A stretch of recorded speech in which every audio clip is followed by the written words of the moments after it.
I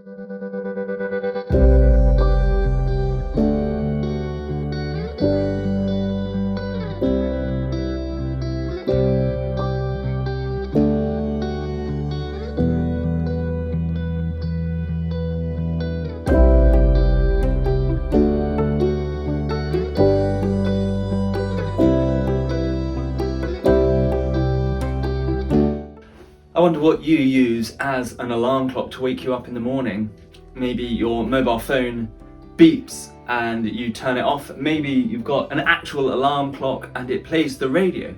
Maybe you're like us and you have small children that come in and wake you up and you've never had to set an alarm for the last few years because you know you'll be woken up as soon as they're awake.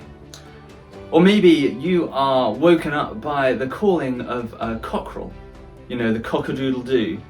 We briefly had a cockerel when we got some new chickens, and you get rid of the cockerels because they're very noisy and very aggressive animals, and they wake up your neighbours very early in the morning. They start singing at dawn. As we come into Holy Week, as we come towards Maundy Thursday and Good Friday, Jesus warns Peter, his disciple, that Peter will deny him 3 times before the cock crows. That Peter will say he doesn't know Jesus 3 times before morning breaks. And we read in the story that that's what Peter does. He's there in the courtyard at Jesus' trial, and he is questioned by people. Don't you know this man? Aren't you one of his disciples? Don't you follow around with him? And 3 times he says, no, I don't. I don't know this man. And then he hears the cockerel crow. He hears that sound which reminds him that this is what Jesus said would happen. And the story goes on. Jesus dies and is raised to new life again on Easter Sunday, and Jesus meets the disciples on the beach for breakfast. And he takes Peter aside and he asks Peter, do you love me? 3 times. And Peter responds, yes, I love you. 3 times. And Jesus 3 times charges Peter to feed his sheep, to look after his flock, to care for his church. And Peter is known as the one on whom Jesus builds his church. Peter is known as the rock.